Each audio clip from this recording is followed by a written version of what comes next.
ఇట్లాంటి జ్ఞాపకాలు చెప్పుకుంటూ పోతే ఎన్నో, ముఖ్యంగా ఇక్కడ జనాలు చూపించే ప్రేమ, ఇవన్నీ చెప్పుకుంటూ పోతే ఎన్నో జ్ఞాపకాలు ఉన్నాయి. ఇక్కడ ఉన్న ప్రజలు రుణం తీర్చుకోవడానికి నేను ఇక్కడికి వస్తున్నాను తప్ప ఎటువంటి రాజకీయం చేయడానికి నేను ఇక్కడికి రావడం లేదు. నేను ఎక్కడ ఏ వేదిక ఎక్కినా, ఏ సభలో మాట్లాడినా నేను చెప్పే మాట ఒక్కటే, నేను ఇచ్చే సందేశం కూడా ఒక్కటే. అది ఏమరా అంటే, ఉన్న యువకులందరూ అవినీతికి వ్యతిరేకంగా పోరాడండి. ఎందుకురా నేను అవినీతికి వ్యతిరేకంగా పోరాడమంటున్నానంటే, వేరే నియోజకవర్గాల్లో అవినీతికి వ్యతిరేకంగా పోరాడాల్సిన అవసరం ఉందో లేదో నాకు తెలియదు, కానీ ఈ నందికొట్కూరు తాలూకాలో మటుకు అవినీతికి వ్యతిరేకంగా పోరాడాల్సిన అవసరం చాలా ఉంది.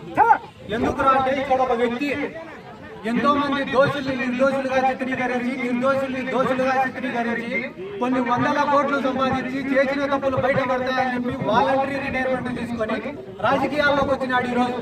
అటువంటి వ్యక్తి పైన పోరాడాల్సిన అవసరం ఎంతైనా ఉంది. నేను పోరాడడానికి సిద్ధం, మీరు సిద్ధమా అని ఒక అవినీతి అనేది రాజకీయాల్లోనే కాదు, మీరు ఏ పని చేసినా, ఏ వృత్తిలో ఉన్నా ఆ వృత్తికి న్యాయం చేయండి.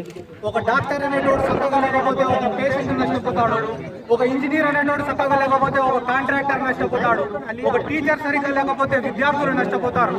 కానీ ఒక పోలీసుడు బాగా లేకుంటే వ్యవస్థనే నష్టపోతుంది, ఒక రాజకీయ నాయకుడు సరిగ్గా లేకుంటే ఒక దేశమే నష్టపోతుంది. అందుకే మీరు ఏ పని చేసినా ఆ పనికి కానీ ఆ వృత్తికి కానీ న్యాయం చేస్తే, మీరు రోషంగా, పౌరుషంగా, నీతిగా, నిజాయితీగా బతికితే ప్రపంచమే మీ కాళ్ళ దగ్గర. ఏం రా ఈ పిల్లోడు, పార్టీ లేదు, పదవి లేదు, అధికారం లేదు, ఏం రా ఈ మాటలు మాట్లాడుతున్నాడు అని అనుకుంటున్నారు తాలూకా అంతా. అన్నా, అన్నిటికైనా ముఖ్యమైన విషయం, నాకు ఆశ లేదు. డబ్బు పైన ఆశ లేదు, పదవి పైన ఆశ లేదు, అధికారం పైన ఆశ లేదు.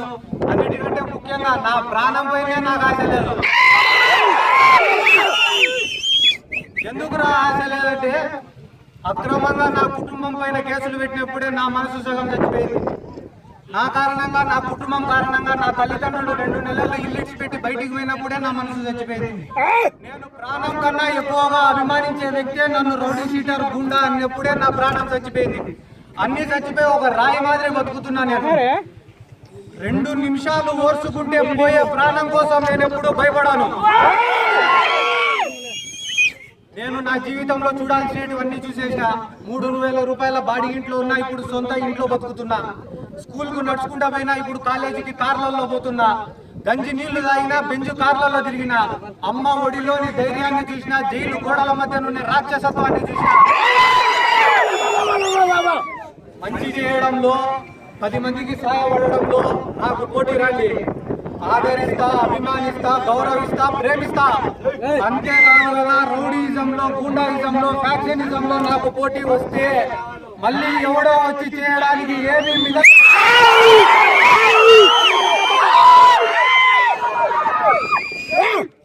లాభం ఆశించి చేసేదాన్ని వ్యాపారం అంటారు, పుణ్యం ఆశించి చేసేదాన్ని దానం అంటారు, ఏం ఆశించకుండా చేసేదాన్నే సాయం అంటారు.